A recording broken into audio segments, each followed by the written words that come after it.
Halo, apa kabar sahabat tangguh? Kami hadir membawa informasi upaya Indonesia dalam membangun ketangguhan bangsa menghadapi bencana. Disiarkan dari studio BNPB. Inilah program Kilas Pekan. Kita mulai dari berita pertama. Pemerintah Indonesia melalui Badan Nasional Penanggulangan Bencana memberikan apresiasi dan penghargaan kepada para personil yang bertugas di panggung internasional, tepatnya pasca bencana yang menerjang negara Vanuatu dan Myanmar beberapa waktu lalu. Anugerah Piagam Penghargaan disematkan Menteri Koordinator Bidang Pembangunan Manusia dan Kebudayaan Pratikno di Geraha BNPB Jakarta, Selasa 20 Mei 2025. Secara simbolis, Pratikno memberikan piagam kepada Ketua Tim Kemanusiaan Indonesia, perwakilan INASAR, dan Tim Cadangan Kesehatan Emergency Medical Team atau TCKEMT yang telah menyelesaikan misi kemanusiaan di Myanmar, serta perwakilan TCKEMT untuk Vanuatu. Pratikno mengatakan para personil yang bertugas telah berkontribusi besar untuk Indonesia, sekaligus meningkatkan hubungan Indonesia dengan Myanmar dan Vanuatu.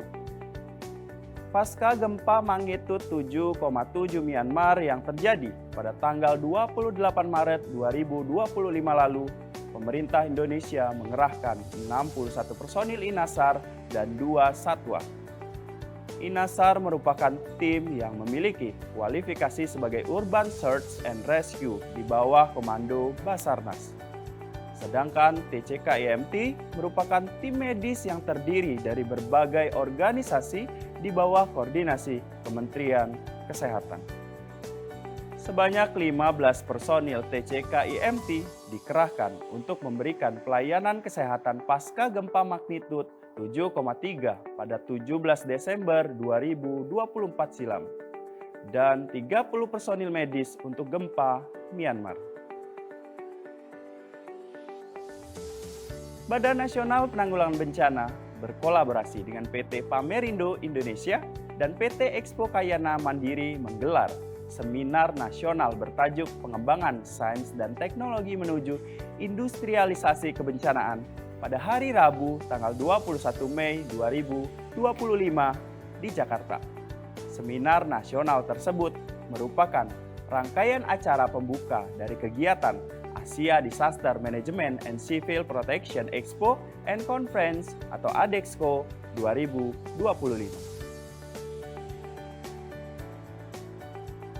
Indonesia merupakan salah satu negara yang memiliki kerentanan tinggi terhadap berbagai jenis bencana alam.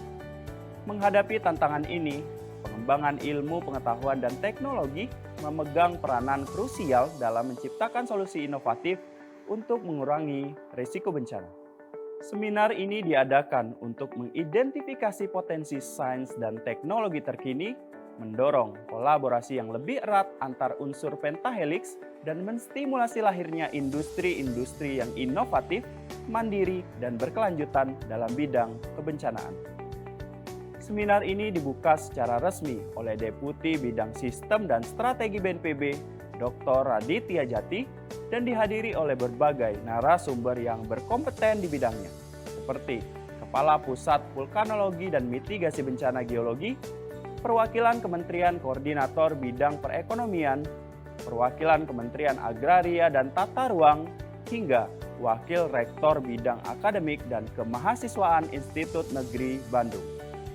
Kegiatan ini diharapkan menjadi wadah yang produktif bagi para pemangku kepentingan untuk bertukar pikiran, berbagi pengetahuan, dan merumuskan langkah konkret dalam membangun ekosistem industri kebencanaan nasional yang tangguh. Merespon peningkatan aktivitas vulkanik Gunung Leoto Bilaki-Laki, Kepala BNPB memimpin rapat koordinasi dan meninjau lokasi pembangunan huntara di Provinsi Nusa Tenggara Timur pada tanggal 22 hingga 23 Mei 2025. Rapat tersebut menyepakati serangkaian langkah terpadu antara pemerintah pusat, provinsi, dan kabupaten untuk untuk mempercepat pembangunan hunian tetap atau huntap bagi warga terdampak. Kepala BNPB Letjen TNI Dr. Suharyanto menegaskan bahwa sekalipun warga terdampak erupsi Leotobi laki-laki telah menempati hunian sementara atau huntara, pos pengungsian hingga tempat evakuasi mandiri, masyarakat berhak memiliki hunian tetap yang lebih aman dan layak. Suharyanto menyatakan lokasi huntap telah ditetapkan di satu titik yaitu Noboleto dengan target sekitar 500 unit rumah yang akan dibangun. Usai rapat, Kepala BNPB bersama rombongan bertolak menuju Kabupaten Flores Timur untuk mengunjungi dan berdialog dengan para pengungsi di pos lapangan Konga. Kepada para pengungsi, Suharyanto menyatakan bahwa saat ini pembangunan huntara tahap ketiga tengah dilakukan untuk memastikan tidak ada lagi warga yang masih tinggal di pos pengungsian. Dirinya juga menekankan bahwa huntara bukanlah solusi akhir karena hanya bersifat sementara. Pemerintah memprioritaskan pembangunan huntap sebagai rumah masyarakat yang aman untuk selamanya. Kepala BNPB dan rombongan melanjutkan peninjauan ke lokasi pembangunan huntara tahap ketiga dan berdialog dengan warga yang melaksanakan pembangunan huntara. Kunjungan Kepala BNPB di Flores Timur ditutup dengan tinjauan ke lokasi huntara 1 dan 2 di Konga untuk berdialog terkait dengan rencana relokasi, pemenuhan kebutuhan dasar, serta meresmikan ruang belajar sementara untuk anak-anak tingkat PAUD dan sekolah dasar di Kabupaten Flores Timur. Badan Nasional Penanggulangan Bencana melakukan pendampingan sekaligus memberikan dukungan kepada pemerintah Provinsi Bengkulu dalam percepatan penanganan darurat dan pemulihan bencana gempa bumi magnitudo 6,0 yang terjadi di Bengkulu pada hari Jumat, tanggal 23 Mei 2025. Kepala BNPB Letjen TNI Dr. Suharyanto bersama jajaran hadir di Bumi Merah Putih untuk memastikan penanganan darurat hingga pemulihan pasca bencana gempa bumi berjalan dengan baik. Pendampingan dan dukungan tersebut juga dilakukan atas perintah Presiden Prabowo Subianto untuk meringankan beban warga yang terdampak. Dalam kunjungan yang dilakukan pada hari Senin tanggal 26 Mei 2025, Kepala BNPB melihat seluruh upaya penanganan darurat mulai dari pemenuhan kebutuhan dasar masyarakat terdampak, pelayanan kesehatan, dapur umum, trauma healing untuk anak-anak, hingga penyediaan tempat tinggal sementara telah dilakukan dengan baik. Di samping itu, Suharyanto juga melihat langkah-langkah transisi darurat menuju pemulihan telah dilakukan secara paralel. Sebanyak 7 rumah rusak berat di perumahan Rafflesia Asri telah didemolisi menggunakan alat berat. Personil gabungan juga bergerak untuk membersihkan puing-puing rumah yang hancur. Dalam waktu dekat, rumah yang dirobohkan itu akan dibangun kembali dengan struktur yang tahan gempa. Kepala BNPB juga mengapresiasi kinerja pemerintah Provinsi Bengkulu yang sigap memberikan pelayanan kepada masyarakat terdampak. BNPB bersama pemerintah Provinsi Bengkulu berkomitmen untuk terus memberikan dukungan hingga semuanya benar-benar pulih. Wakil Presiden Republik Indonesia Gibran Rakabuming Raka menyerahkan buku tabungan berisi rekening dana stimulan kepada masyarakat terdampak gempa bumi Bengkulu pada hari Selasa, tanggal 27 Mei 2025. Kehadiran Wakil Presiden Republik Indonesia Gibran Rakabuming Raka di perumahan Rafflesia Asri yang menjadi lokasi terdampak paling parah akibat gempa bumi Bengkulu disambut meriah oleh warga. Kunjungan orang nomor 2 di Republik ini menjadi harapan bagi warga terdampak gempa bumi yang terjadi pada hari Jumat, tanggal 23 Mei 2025 lalu.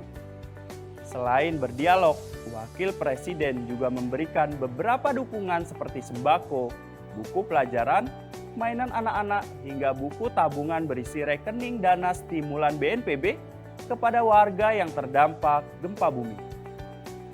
Dana stimulan senilai 60 juta rupiah diberikan kepada mereka yang rumahnya mengalami rusak berat, kemudian 30 juta rupiah untuk rumah rusak sedang dan 15 juta rupiah untuk yang rumahnya rusak ringan.